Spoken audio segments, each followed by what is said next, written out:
اهلا بحضراتكم من جديد. قبل الفاصل كنت بسأل الكابتن هاني العقبي عن يعني ايه نجاح مستمر ويعني ايه نجاح مؤقت. يعني انت ترتب اوراقك عشان تجني ما رتبته في الاول وبعدين تبدا تحصد بطولات ويبقى عندك نجاحات، او تنجح بالصدفه وفي الاخر ما تاخدش حاجه. سؤال مهم جدا، بس مين يصبر؟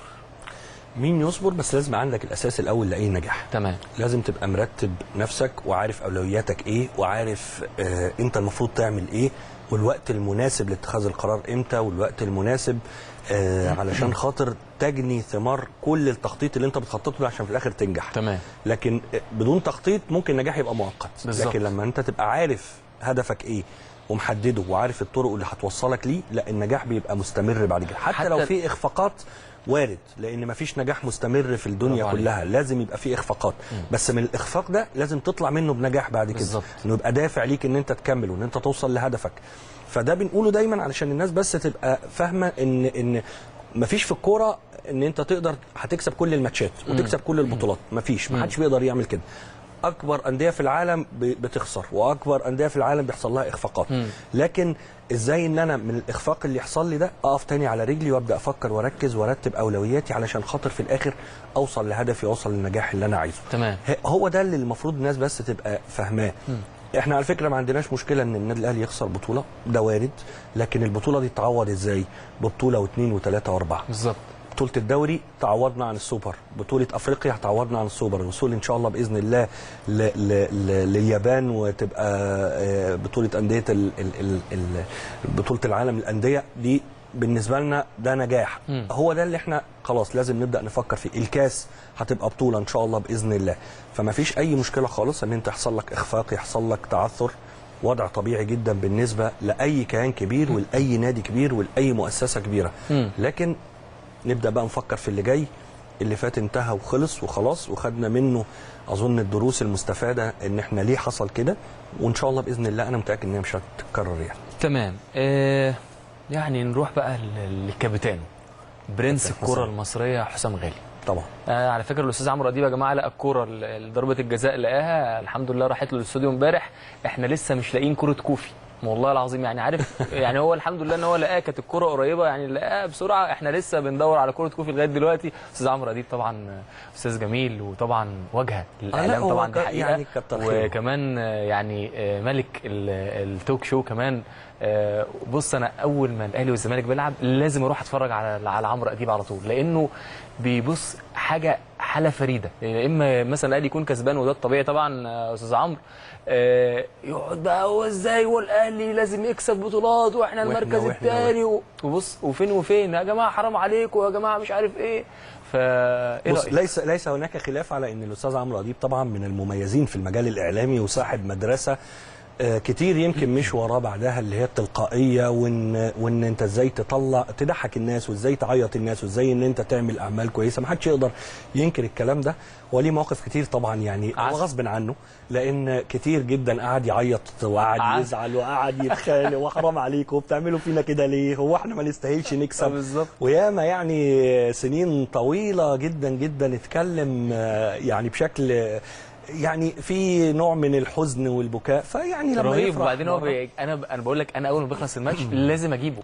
يعني لو اعرف اروح الاستوديو يعني مره يا جماعه حرام عليكم يا جماعه انا شعري بيقع من كتر الهزايم يا جماعه مش كده. طب احنا لا يعني في مره قال لك هو ده نادي الزمالك يعني هو في مره قال هو ده نادي الزمالك مش هيتغير، لازم يزعلنا ولازم يضايقنا ولازم يعني هو ظريف طبعا وهو كان بيضحك يعني، فخلي الناس تاخد الامر برضه بهدوء كده وبضحك وماشي. يعني افيه اتعمل ماشي ما فيش مشكله خالص، الايام جايه كتير وهتتعوض. بس المهم ان احنا ايه، انا عايز برضه اقول حاجه. يعني احنا كنا قبل الماتش كنا موجودين على الفيس وفي الاعلام، وبعد الماتش كنا موجودين على الفيسبوك برضه وفي الاعلام، ما استخبيناش وما قلناش حاجه وايه وما اداريناش، لان بس صحابي وحبايبي طبعا اللي انا بحبهم جدا على فكره في صفحتي وقرايبي كتير جدا الزمالكاويه بدا يستعملوا اسلوب كده جميل شويه، ان هو ايه قبل الماتش الاول كانوا بيتكلموا، دلوقتي قبل الماتش بقى يسكتوا على اساس ان لو الزمالك اتغلب يفضلوا ساكتين، لكن اول ما الزمالك بقى يكسب فيطلعوا بقى ويهيصوا وبتاع، فيعني خليهم يفرحوا برضه اصحابنا وحبايبنا. احنا كمان يعني احنا كمان يا استاذ عمرو احنا قلنا امبارح وفي الاهلي كمان قلنا الف مبروك لنادي الزمالك، مش اول بطوله ومش اخر بطوله بطوله،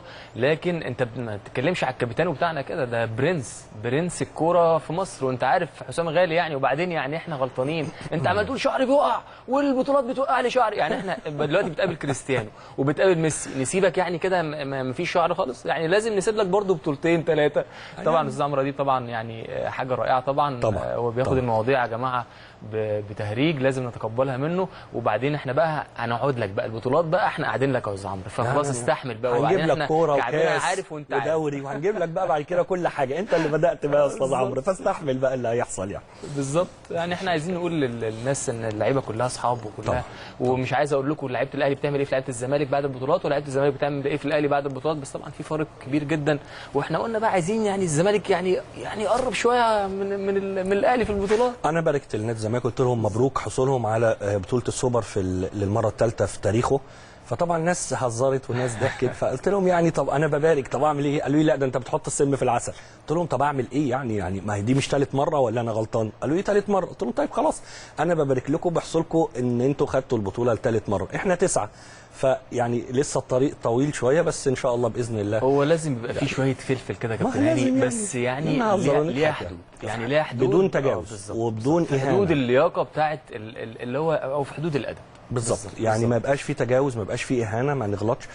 على فكره يعني ناس كتير جدا من صحابي الزملكاويه وبتاع، انا ساعات بقعد اعمل لهم لايك على حاجات بيقولوا انا بضحك عليها، بس بدون تجاوز. ما حدش يتجاوز، ما حدش يغلط في حد، ما حدش يهين حد، لكن هنضحك نهزر ده وارد وما فيهوش اي مشكله خالص. تمام. كلمنا عن دور حسام غالي في الاهلي. بص يا سيدي، اولا حسام غالي لما هتعد كده الكباتن النادي الاهلي لازم تحط حسام غالي. تمام كويس. ممكن يكون في كباتن مؤثرين وكويسين، لكن لا، حسام غالي هيعد بعد كده من كباتن النادي الاهلي المميزين. حسام غالي قائد، ودي الصفات القياديه دي ما بتبقاش موجوده في كل لعيب. ممكن لعيب يبقى كابتن فرقه بس في حاله ما بيتكلمش. كنت جايب معايا كابتن هاني، معلش هقطعك، كنت جايب معايا كابتن عمرو جرانه، لو تسمع عنه، هو يعني دارس قوي في تحليل الشخصيات وما يعرفش حاجه عن الكوره خالص. فكنت بجيب له صور وراه، كان قاعد مكان حضرتك كده، كنت بجيب له صور وراه، فطلعت صوره حسام غالي. اول ما شاف قال لي قائد، شخصيه قائد فعلا. اول ما شافه، ففعلا طبعا يعني فعلا. وخلي بالك الصفات القياديه دي بتبقى مش في كل لعيب طبعا، مش في ال11 لعيب طبعا. ووقت من الاوقات ممكن تبقى انت قائد جوه الملعب ومش انت الكابتن الفرقه، ولا تكتسب يعني ولا تكتسب ولا تنمى، ما تنفعش. تمام. انت في واحد بيبقى جوه الملعب، ده مدير فني جوه الملعب بالظبط، ده اللي بيوجه اللعيبه، وده اللي بيكلم اللعيبه، وده اللي ممكن يدي توجيهات. يعني مش هقول ان انا كنت عشان بلعب في مكان الكابتن حسام كنت بعمل كده، لكن انا كنت بوجه لعيبه اكبر مني. يعني الكابتن خالد جلال كان بيلعب معايا، كنت بزعق فيه وكان بيقول لي حاضر وبيسمع كلامي، رغم ان الفرق بيني وبين كابتن خالد يمكن 6-7 سنين. بس هو عارف ان انا بأدي دوري، انا مش بتمنظر عليه او مش بتكلم عليه معاه بشكل وحش، بالعكس. يعني العلاقه الشخصيه قويه جدا، لكن جوه الملعب لازم يبقى في قائد، لازم واحد هو اللي يقود المجموعه. في وقت من الاوقات الفرقه ال11 لعيب ممكن يبقوا كويسين جدا، لكن بيفتقدوا حد يقودهم جوه الملعب، بيبقوا وحشين. تمام. لكن لو عندك قائد زي الكابتن حسام غالي بيوجه اللعيبه بتحبه، اللعيبه بتحترمه، اللعيبه بتسمع كلامه، بيوفر كتير جدا جدا جدا على اي مدير فني. تمام. عشان تبقى فاهم، ولازم الناس تبقى فاهمه، ولازم الناس تبقى عارفه احنا لعبنا كوره وعارفين يعني ايه قائد في الملعب. تمام. يعني لما هيكلمك يقول لك امسك هتمسك، يعني لما يقول لك باصي هتباصي، لما هيقول لك شوط هتشوط. ليه؟ لان انت بتثق فيه وفي علاقه حب بينك وبينه. تمام. هيتعصب، ده وارد، مفيش حد ما بيتعصبش في مجال الكوره، واحنا بنلعب كنا بنتعصب على بعض، لكن العصبيه دي ليه؟ وانت بتلعب مع حد بتمنظر عليك ولا لمصلحه الفرقه؟ اكيد لمصلحه الفريق. بنخش الاوضه بنبوس بعض وبنحضن بعض والموضوع انتهى، اول ما الحكم يصفر القصه خلصت. بالظبط. لكن لما الناس لازم تبقى عارفه ان عصبيه كابتن حسام حرصا على النادي الاهلي مش على حسام غالي، حرصا على قيمه النادي الاهلي مش على حسام غالي. ان الفرقه كلها هتتغلب مش حسام غالي، لكن ده النادي الاهلي لما يخسر وحسام غالي موجود هو بيحس بالمسؤوليه، هو مقدر المسؤوليه. تمام. الناس اللي هتشوفه عصبي عشان هو بيحب النادي ممكن عادي. طب ما في لعيبه كتير بتتغلب وبتخرج الملعب تضحك. حسام غالي مش كده، لانه عارف قيمه النادي الاهلي وعارف يعني ايه انه كابتن النادي الاهلي. واللعيبه ممكن في الاول تصطدم بيه، يعني مثلا ممكن يكون في الاول حصل صدام بحكم ان وليد سليمان مثلا ممكن يكون قريب مني شويه، فالاول كان بيقول لي حسام، لكن بعد كده لما عرف حسام وحب حسام خلاص بقى ده بالنسبه له امر عادي. بالزبط. ليه؟ لان انت لسه جاي من بره، فلازم تتعود على اسلوب النادي الاهلي ولازم تتعود على طريقه النادي الاهلي.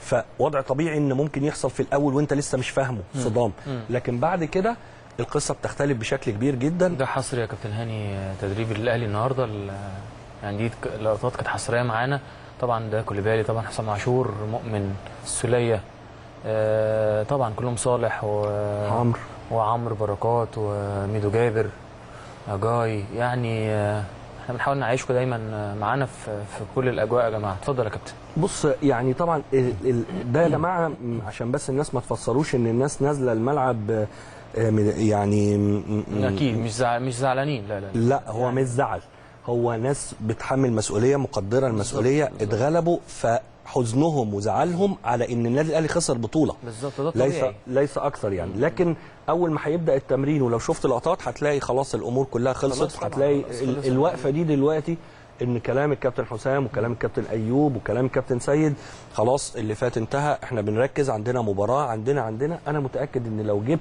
يعني بص حاله الحزن دي مش علشان خاطر، لا ده هو بس كمان يعني بالظبط، يعني اللعيبه زعلانه ان هي خسرت البطوله، كان نفسهم يفرحوا جماهير النادي الاهلي، لكن طبعا بمجرد التمرين ما هيبدا هتبص تلاقي خلاص الامور بدات تفك وبدات اللعيبه تتمرن. بص القائد، وده اللي انا بقوله، اول واحد جري، اول واحد قاد الناس، اول واحد هيخلي الناس تتمرن كويس، هيتكلم معاهم واتكلم معاهم، انا متاكد من كده.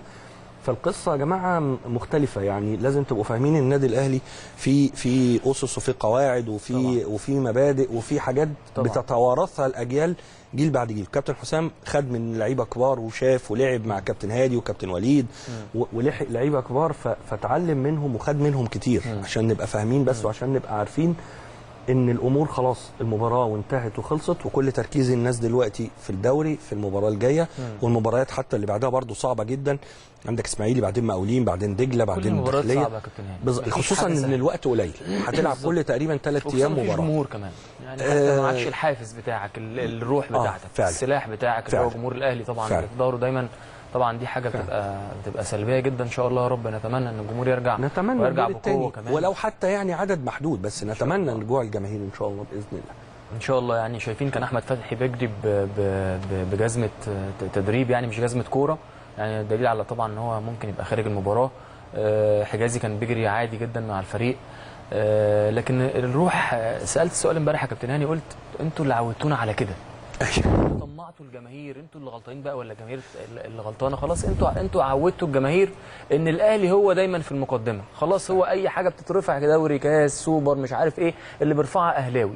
فلما الجماهير بتشوف واحد تاني بتتصدم، بيزعلوا غصب عنهم، بيزعلوا على لعيبتهم كمان. فانتوا مش عارف مين اللي غلطان، مين اللي عود التاني على البطوله، فتحملوا معلش جماهيركم طموحه، وان شاء الله دايما. وخلي بالك الحمد لله انا ما شفتش اساءه من اي حد من النادي الاهلي للعيبه او للنادي، ولا تشوف، ما حصلش. ليه؟ لان خلاص هو حسوا اللعيبه عملت اللي عليهم، لكن انت خسرت بضربات الترجيح وما كنتش موفق فيها. خلاص الموضوع انتهى وخلص، وعندنا ثقه فيكم، وعارفين ان انتوا على قدر المسؤوليه، وان انتوا هتفرحونا في اللي جاي، وان انتوا مش دي اخر بطوله، بطولات جايه كتير وهنعوضها ب10 بطولات كمان ان شاء الله باذن الله الفتره اللي جايه، فما عندناش اي مشكله خالص. تمام. تعال نروح لرجل الشارع اللي بيتفرج، او الجمهور او المشجع العادي قوي يا كابتن هاني، وشاف حسين السيد بيضيع كروسات كتير قوي، كل كروس بره.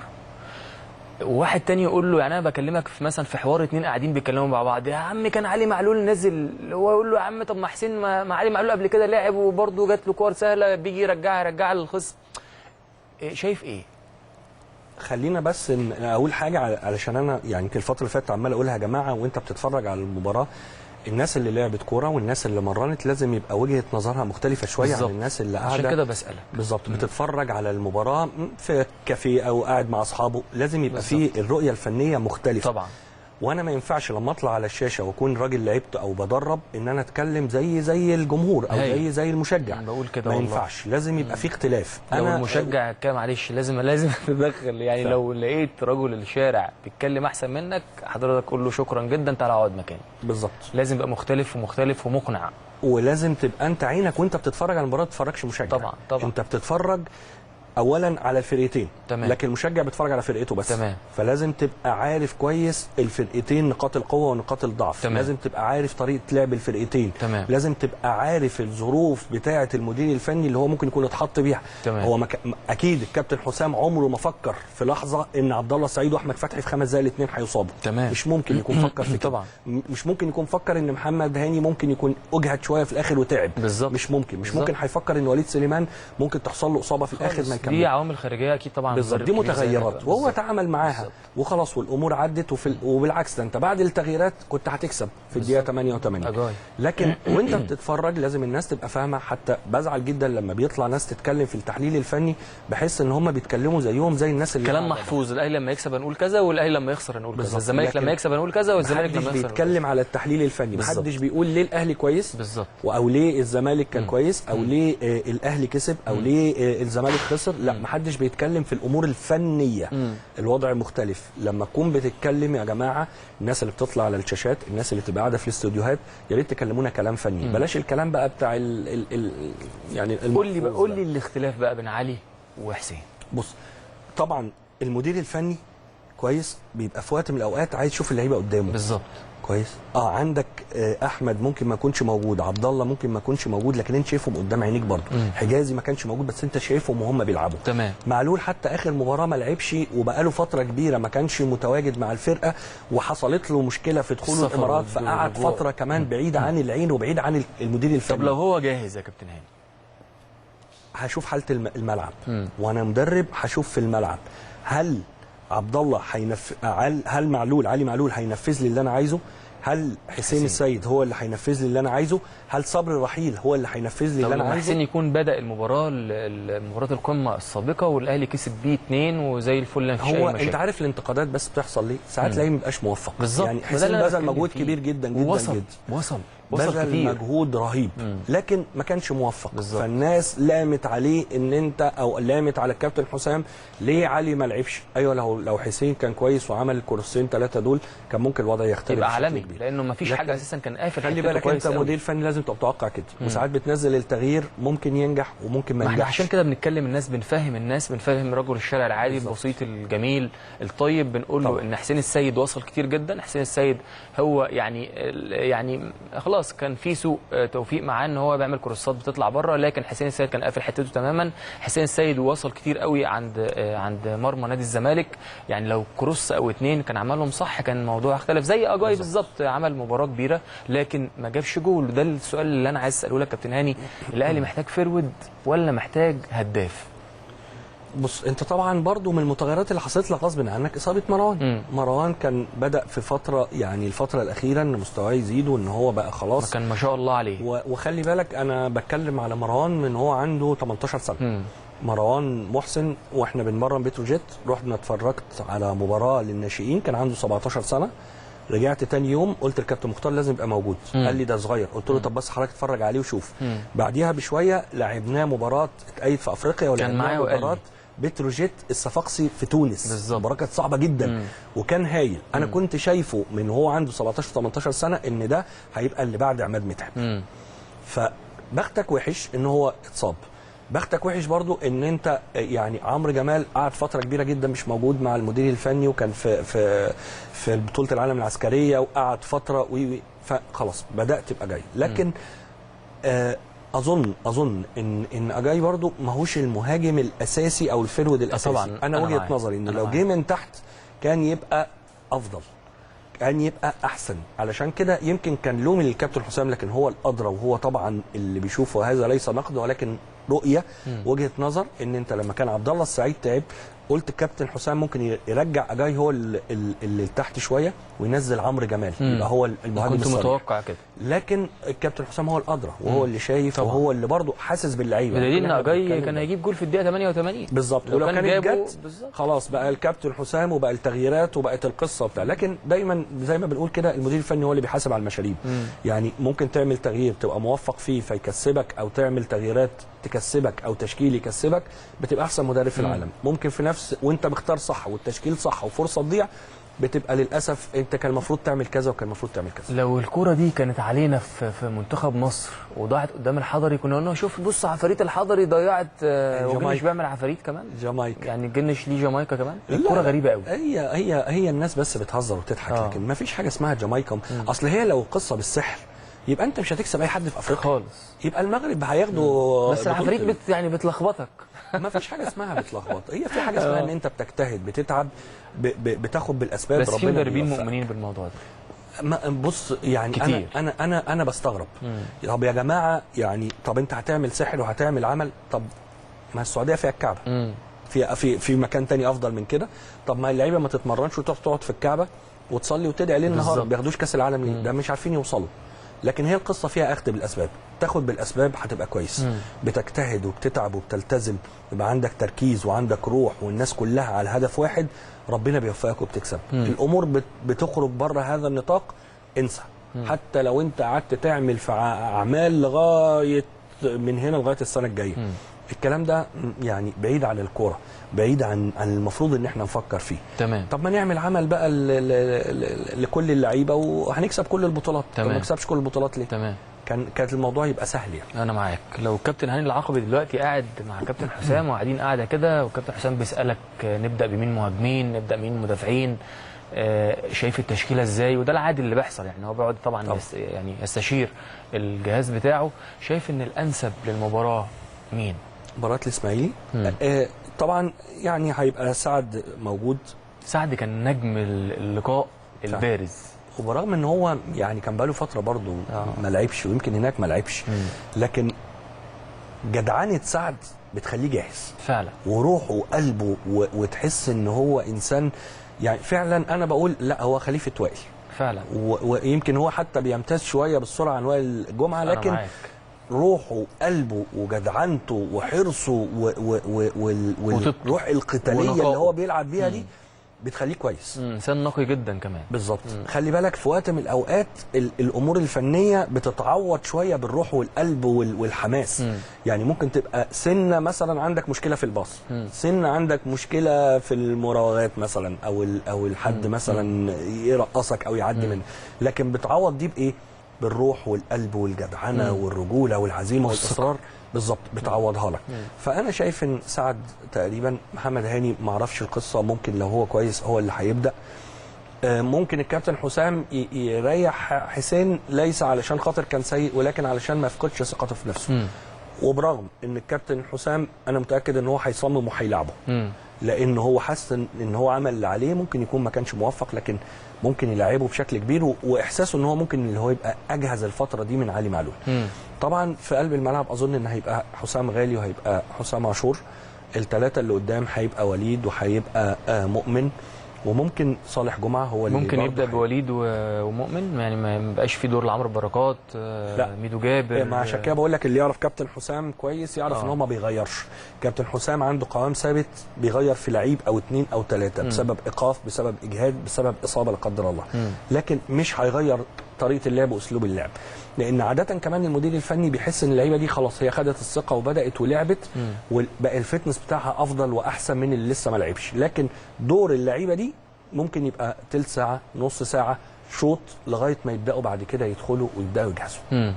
اللي يشوف كابتن حسام ويعرف فكره هيعرف ان اللعيبه الجديده اللي بتيجي ما بتخشش مره واحده، بتاخد وقت شويه لغايه ما يبدا يتاقلم على الاسلوب وعلى النظام وعلى طريقه اللعب وعلى سيستم اللعب، بعد كده يبدا يدخل واحده واحده. يعني انت شايف ان هو يبدا بنفس الشكل تقريبا؟ نفس الشكل، باختلاف طبعا احمد فتحي المصاب، لكن هيبدا بنفس الشكل بالظبط. هو كابتن حسام ما بيغيرش 4-2-3-1. تمام. هي دي طريقه لعبه. الافراد بس الاجهاد، اصابه، وقف، ده اللي يخليه يغير، لكن غير كده الكابتن حسام مش هيغير. وده اسلوب خلاص اللعيبه حفظته واللعيبه فهمته واللعيبه عارفين ادوارها ايه، فما اظنش ان هيبقى فيه تغيير. لكن حتى ما فيش حتى طب دكه البدلاء ممكن يبقى فيها تغيير؟ ممكن، وارد. يدخل مثلا كوليبالي، يدخل عمرو بركات، وانا بقول لك هيدخلهم واحده واحده. صعب جدا حد يبدا فيهم وخصوصا ان انت اول مباراه برضه هتلاعب الاسماعيلي، خصم مش سهل، ومباراه فيها حساسيه، ومباراه بيبقى دايما فيها شد وجذب، ومباراه بتلاعب برضه تعتبر قمه يعني بعد مباراه الاهلي والزمالك، مباراه الاهلي والاسماعيلي تعتبر قمه. فبرضه مش هتجازف ان انت تلاعب حد ما لعبش، حد مش جاهز، حد لسه ما خدش على الاجواء، لان ممكن بلغه الكره تحرقه. فدايما الدخول اللعيب اللي لسه جاي على الفرقه بيبقى بحذر شويه، وبيبقى برضه بهدوء وبطراز شويه. تمام. قول لي يا كابتن هاني وجهتك، يعني الوجهه المقبله بتاعتك، ناوي تطلع بره مصر تاني ولا ناوي تستنى لغايه لما تشوف عرض مناسب؟ ما هو انا شعري لسه ما ابيضش في مصر. انا اتمنى طب اصبغه ابيض او خد شعري. انا اتمنى ان انا ابقى متواجد في مصر، واتمنى ان انا اكمل في مصر، واتمنى ان انا يعني اخد فرصه مع فرقه يعني يكون عندها بس امكانيات متوسطه حتى على الاقل، ولعيبه. يعني انا مش طالب اكتر من كده يعني، لكن يمكن الفتره اللي فاتت كان في ظروف خارجه كده شويه عن ارادتي يعني، لكن اتمنى ان الفتره الجايه ان شاء الله باذن الله اكون متواجد. مش عايز اسافر يعني، اتمنى ان انا ابقى متواجد هنا، لكن في الاخر برضو انت ما بتقدرش تحدد، لان في الاخر ده رزق ونصيب، انت ما تعرفش هو هيبقى فين. لكن اتمنى وجودي في مصر ان شاء الله. ان شاء الله ان شاء الله ربنا يدي لك طبعا يعني فرقه كويسه ان شاء الله، تكون عند طموحاتك، وان شاء الله تحقق معاها النجاحات اللي انت عايزها ان شاء الله. ان شاء الله. يعني وقتي خلص معاك للاسف، الحديث معاك كان ممتع جدا، شرفتني ونورتني يا كابتن هاني. انا اللي سعيد جدا بوجودي معاك النهارده، ووجودي طبعا في قناه النادي الاهلي بيتنا زي ما بنقول يعني طبعا. واتمنى لك التوفيق ان شاء الله، واتمنى لقناه الاهلي كل تقدم ان شاء الله. ربنا يخليك يا كابتن، ربنا يخليك. يعني كان معانا كابتن هاني العقبي طبعا، نورني واستمتعنا بالحديث معاه. استنوني هنطلع فاصل عشان نستقبل النجم الكبير الكابتن مشير عثمان، خليكم معانا ما تروحوش تبعيد.